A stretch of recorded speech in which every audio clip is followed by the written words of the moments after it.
तो जी पाकिस्तानियों, इराक में औरतों की परफॉर्मेंस के बारे में आपको मैं बताता हूँ। ये बात हम सब ने महसूस की है कि दुनिया बहुत तेजी से बदल रही है और इस तब्दीली का सबसे ज्यादा दबाव औरत की शनाख्त, उसके लिबास और उसके हया पर डाला जा रहा है। ये कोई मामूली बात नहीं है कि मुस्लिम ममालिक में खास तर्ज की मुहिम के तहत औरत को उसके पर्दे से दूर किया जा रहा है।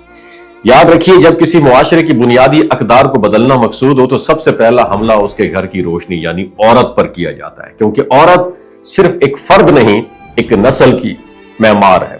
हाल ही में इराक की यूनिवर्सिटी है, उसमें एक तकरीब के दौरान एक गुरोह ने स्टेज पर बुर्का पहने हुए परफॉर्मेंस शुरू की, मगर रफ्ता रफ्ता वह बुर्का फिर नकाब उतार कर फेंक दिया गया। यह एक अलामती पैगाम था।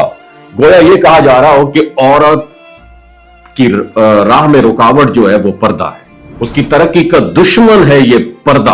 और यह वाकया महज एक परफॉर्मेंस नहीं था बल्कि एक सोच की अक्कासी है। वो सोच जो चाहती है कि मुसलमान औरत अपनी हया, अपनी शनाख्त और अपनी अकदार को तर्क करके एक ऐसी तहजीब अपना ले जिसकी बुनियाद आज दिखावे, नुमाइश और ख्वाहिश के तूफान पर कायम है। ऐसी सोचें इराक में नजर आ रही हैं, पाकिस्तान में भी, इंडिया, ईरान, हत्ता कि वो ममालिक जिन्हें सख्त मिजाज कहा जाता था, वहीं पर भी ये मुहिम कदम ब कदम आगे बढ़ रही है। बात सिर्फ कपड़े की नहीं है, तब्दीली की है। अगर सिर्फ हिजाब या बुर्के को टारगेट बनाया जाता तो ये एक जाती पसंद का मसला होता, मगर इसके पीछे हमेशा वही बयानिया चला जाता है कि औरत को आजाद करो, इसे पर्दे से निकालो, इसे तरक्की दिखाओ। वो तरक्की जो सिर्फ जाहिरी आजादी है, अंदर से वो बेचैनी, कमजोरी और बेमकसदी को प्रमोट करती है। ये कोई नई स्ट्रैटेजी नहीं है।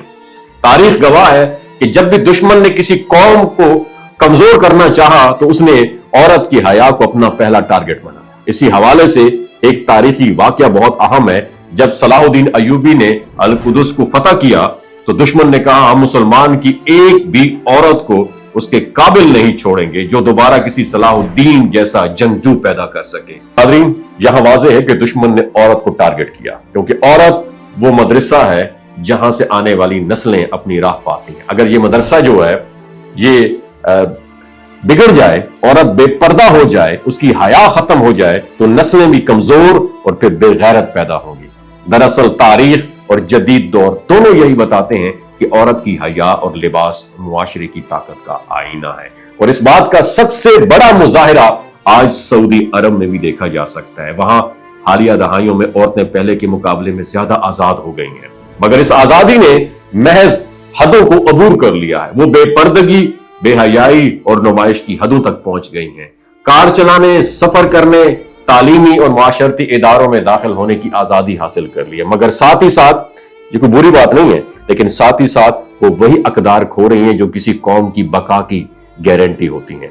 सऊदी अरब की मिसाल हमें यह वाज़ेह सबक देती है कि सिर्फ जाहिरी आजादी तरक्की नहीं होती है, बल्कि हया और इज्जत के साथ आजादी असल तरक्की है। इस्लाम में औरत को जिस इज्जत, हिफाजत और तकद्दुस से नवाजा गया है वो दुनिया की किसी दूसरी तहजीब में मौजूद ही नहीं है।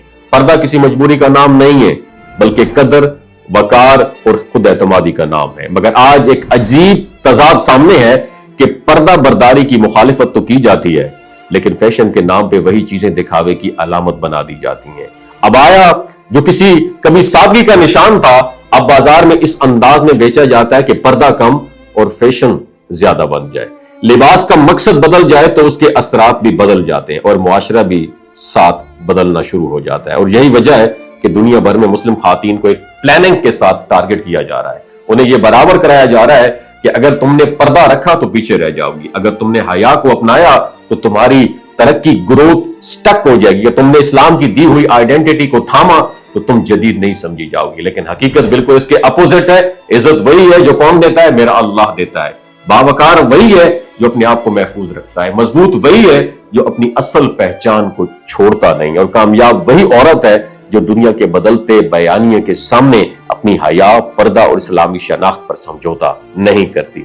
हमें यह समझना होगा इस बात को कि मुआशरे की बका, सर्वाइवल औरत की हया से वाबस्ता है। अगर औरत मजबूत हो, बाहया हो, पर्दादार हो तो पूरी नस्ल मजबूत होती है। लिहाजा ये सिर्फ एक वाकया नहीं है, एक अलामत है। और ये हमें झंझोड़ने के लिए काफी है कि दुश्मन के तीर अब मैदान जंग की तरफ नहीं है, घरों की तरफ चल रहे हैं। वो जहनों और दिलों को बदलने की स्ट्रगल में है। اب یہ ہم پر ڈیپینڈ کرتا ہے کہ ہم اپنی عورتوں کو کیا سکھاتے ہیں، بے پردگی کو آزادی یا حیا کو طاقت سمجھتے ہیں۔ اور جس دن ہم نے یہ سمجھ لیا کہ پردہ ایک رکاوٹ نہیں بلکہ ایک حفاظتی شیلڈ ہے، اسی دن ہم آنے والی نسلوں کو محفوظ کر لیں گے۔ وما علینا الا البلاغ المبین۔ کوئی بات بری لگی ہو دست پستہ معذرت کا طلبگار ہوں۔ پاکستان زندہ باد، اسلام زندہ باد۔